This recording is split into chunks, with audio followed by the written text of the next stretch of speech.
most people don't really know how to deal with autopiloting, and I think it affects everybody, so I just wanted to talk about it, maybe get some community feedback on how you deal with autopiloting, but this is just my 2 cents. I've never won an LLM for Smash Ultimate, and I've beaten players like Shiny Mark, Chunky Kong, Jazzo, and a bunch more, so I think I know what I'm talking about, but if you don't think I'm qualified, I get it. I'm just gonna give my 2 cents. When it comes to neutral, I definitely think it's better to think of neutral like a big pot where everyone likes to use the broken moves. They want to take a bite of that pot. So you want to make a general game plan for each character in the game of what each people like to do, what their strong options are, and then allow your adjustments to be just on what are they doing right now. Are they being aggressive? Are they being defensive? Are they passively waiting for you? Are they jumping on platforms a lot? There's just certain things you can tell that the player likes to do. And if you know how to deal with the options naturally, then you'll probably know how to beat most people who play that character. Having that knowledge helps a lot with autopiloting, and paying attention specifically to what your opponent's doing will help a ton in understanding how to beat them. If you don't have at least 90% of your time attached to looking at your opponent and learning what they're doing, you're probably going to struggle. I'd say 90 is the highest I would say. It should be more if you can, but 90 is the base mark. You know, I think that if you don't do that, it's going to be hard to tell what they're doing, and it feels really hard to read them. When it comes to advantage state, it's actually pretty simple. Your advantage state isn't just your combos, it's juggling, it's tech chasing. Can you do those things while being attentive about how they like to tech, how they like to jump? Do they jump out of disadvantage a lot when you hit them? Do they air dodge a lot? Do they air dodge left or right? These are things you gotta keep in notice, and it might seem like a lot, but it's honestly better to just know, hey, if they air dodge in, or if they happen to air dodge in, they're gonna die. And I know that when I hit them, they like to air dodge in. So I'm gonna cover that option and be ready to position myself for that option, because if they air dodge out, okay, I couldn't have chased them in the first place. You get what I'm saying? So you wanna make sure that you're paying attention to things that you can actually cover and position yourself before you even have to press a button. Because a lot of people's autopilot and advantage is not paying enough attention to where they're positioning themselves to punish things.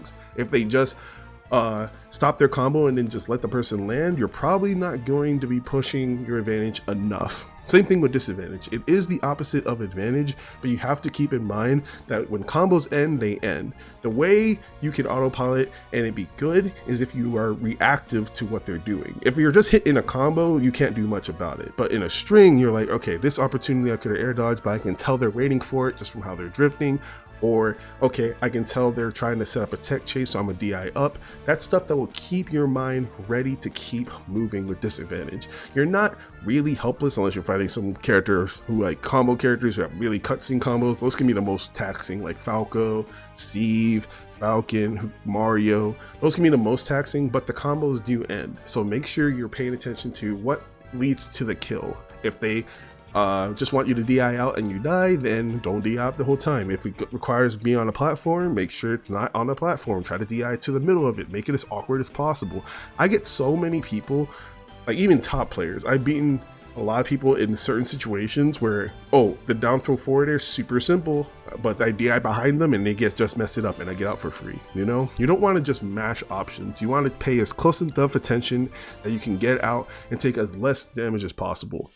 Ledge trapping and edge guarding are definitely different, because when it comes to ledge trapping, there are a lot of rules, and I want to make my own video talking about ledge trapping just because it has a lot of mini rules. But the general gist is a lot of top players will tell you it's not so much the option you choose, but the timing you choose it. If they can just cover with hitting the same option over and over again, just because they're doing the same timing over and over again, it doesn't matter if you jump, roll, spot dodge, jump up, it doesn't matter, because they're ready for that timing and they'll punish you for it.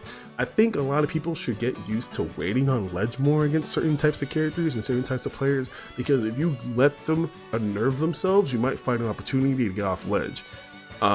Doing it as fast as possible sometimes is good too. Sometimes get used to your fighting options off of the ledge. I say that it can be a bit awkward for characters with low air speeds or worse jumps, but you still can do it for a lot of characters.